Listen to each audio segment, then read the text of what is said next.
নিয়ে চলে এসেছি আবার একটা মিনি ব্লগ। সবাইকে গুড মর্নিং।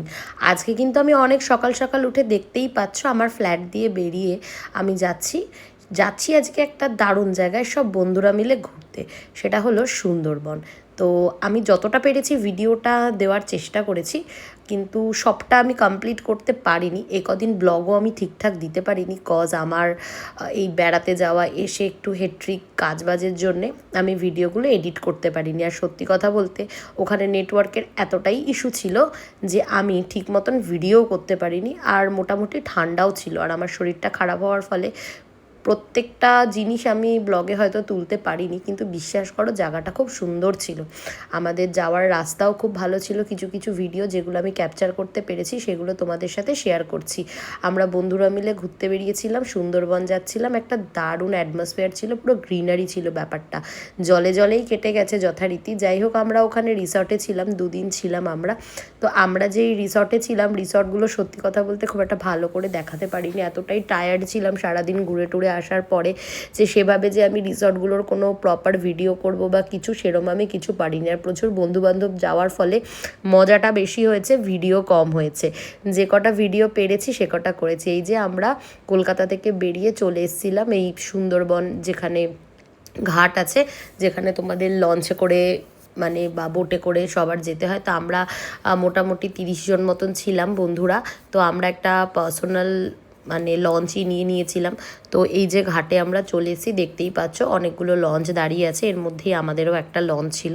তো একে একে আমরা সবাই উঠে পড়েছিলাম লঞ্চে। তো সেখানে ওঠার পরে একটু একটু প্রথম দিকে ঠান্ডা লাগছিল, কিন্তু সত্যি কথা বলতে বেশ ভালোই গরম ছিল কিন্তু। আর মজার ব্যাপার হচ্ছে, যখন লঞ্চের ডান দিকে যাচ্ছি যখন রোদ আসছে, বাদিকে চলে আসছি, বাদিকে যাচ্ছি আবার লঞ্চের বাদিকে রোদ চলে আসছে।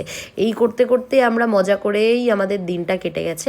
আর জানো তো, একটা দারুণ ব্যাপার হচ্ছে, এখানে গ্রিনারি ব্যাপারটা দেখতে জলের মধ্যে দিয়ে খুবই ভালো লাগছিল। আর আমরা রাত্রিবেলা যখন রিসর্টে পৌঁছে যাই, তখন এখানে কি সুন্দর নাচ করছিল এখানকার আদিবাসীরা, খুব ভালো লাগছিল দেখতে।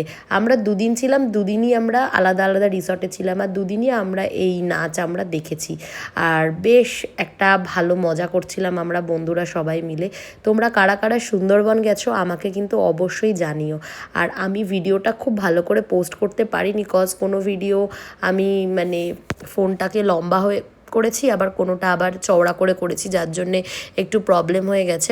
তো যাই হোক, তোমরা একটু সবাই বুঝে দেখে নিও। আর আমার পাশে কিন্তু তোমরা থেকো এভাবে।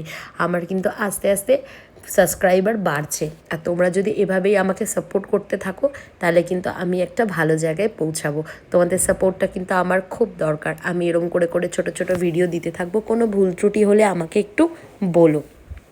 আর তোমরা সুন্দরবনে গেছো, কারা কারা বাঘ দেখেছো, কারা কারা তো কুমির দেখেছো আমাকে জানিও। সত্যি কথা বলতে আমরা কিছুই দেখতে পাইনি, কজ এই মুহূর্তে নাকি একটা ঝড়ের ফলে ওরা খুব একটা বাইরে আসছে না।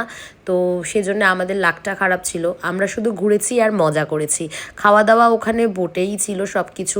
আর রাত্রিবেলা শুধু রিসর্টে আমরা ডিনারটা করতাম, বাকি আমরা ব্রেকফাস্ট টু লাঞ্চ আমরা সব কিছুই করতাম আমাদের বোটে। তো এরকমই আমাদের পার্সোনাল বোট ছিল, যেখানে আমরা সব বন্ধুবান্ধবরা একসাথে ছিলাম। দেখতেই পাচ্ছ আমি ফটো তোলার জন্য খুব ভালোই পোজ দিয়ে দিচ্ছি। একটু রোদ তো ছিলই বটে, আবার তার সাথে কি ছবি তোলা যাবে না? ঠান্ডা লাগছিল যখন হাওয়া দিচ্ছিল। তোমরা এই শীতে কারা কারা বন্ধুরা মিলে সবাই বেড়াতে যাচ্ছ আমাকে কিন্তু অবশ্য জানিও। আর যদি কোনো জায়গা আরও সাজেশানে তোমাদের থাকে বন্ধুদের যাওয়ার, তাহলে আমাকে জানিও। কলকাতার মধ্যে বা কলকাতা থেকে 2-4 ঘন্টার ডিস্টেন্সে দীঘা মন্দারমণিতে অ্যাভেলেবেল যাওয়াই হয়। আমি কিন্তু ফার্স্টবার সুন্দরবন গেলাম, আর বন্ধুবান্ধবদের থাকার জন্যে বেশ আনন্দ করেছি আমরা সবাই, বনফায়ার করেছি, খুব আনন্দ হয়েছে আমাদের। চলো এভাবেই আজকের ব্লগটা শেষ করছি, কালকে আবার একটা নতুন ব্লগ নিয়ে আসি। টাটা।